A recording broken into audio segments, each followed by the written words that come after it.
Daar is 'n eenvoudige waarheid wat alles verander. Elke interaksie wat ons met 'n ander persoon het, dryf hulle of nader aan liefde, of verder na eensaamheid toe. Welkom by die Sepcast, die plek waar ons geliefde stories op hulle kop draai, waar ons kyk na wat die geskiedenis dalk oorgesien het, en waar ons nuut ontdek en saam groei. Hierdie week in Johannes 13 vers 12 tot 17. Dink daaroor. Elke gesprek, elke oomblik van vriendelikheid, elke keer wat ons kies om te luister, of om te ignoreer, of om weg te stap, dit alles tel op.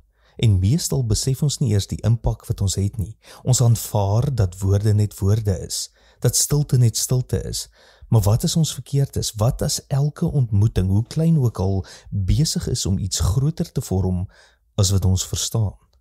C.S. Lewis het eens in The Weight of Glory geskryf dat daar geen gewone mense is nie. Hy het bedoel dat elkeen van ons op 'n reis is, of na lig, of na duisternis, en elke klein oomblik druk ons in een of ander rigting. Ons leef in 'n kultuur wat groot gebare verheerlik. Ons bewonder mense wat groot opofferings maak, wat miljoene skenk, wat lewens op dramatiese maniere verander.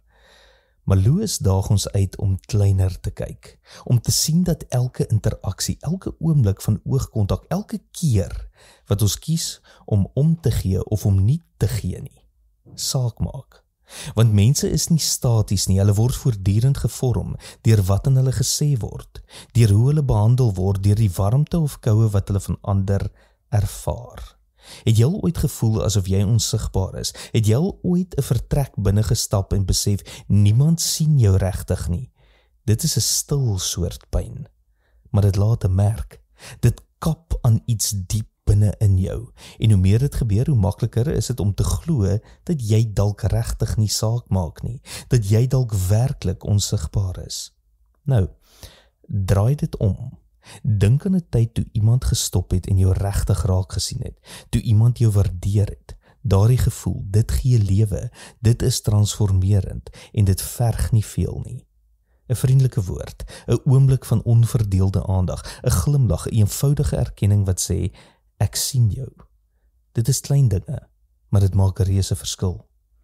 Jesus het nie net voete gewas nie. Hy het in mense belê, hy het hulle gesien, hy het hulle opgetel en dit is wat ware liefde doen. Hy het nie net by mense verbygeloop nie, hy het gestop, hy het die mense gesien wat ander geïgnoreer het. Die blinde man langs die pad, die vrou by die put, die tollenaar in die boom. Hy het hulle op hulle name geroep, hy het geluister, hy het vir hulle gewys dat hulle saak maak en deur dit te doen, het hy hulle na liefde gedryf, na lig. Wat as ons eie interaksie so begin sien? Nie as klein oomblikke nie, maar as bepalende oomblikke, oomblikke wat mense of nader aan liefde bring, of verder daarvan wegstoot. Watter tipe wêreld bou ons met ons woorde, ons tyd, ons teenwoordigheid, want elke interaksie skep iets. Die vraag is, wat? Beweeg ons mense nader aan liefde, of nader aan eensaamheid? En wat beteken dit vir hoe ons vandag leef? Die keuse is ons sin. En die gewig van glorie is swaarder as wat ons dink. Ons is gestuur in liefde. Tot môre. Mooi loop.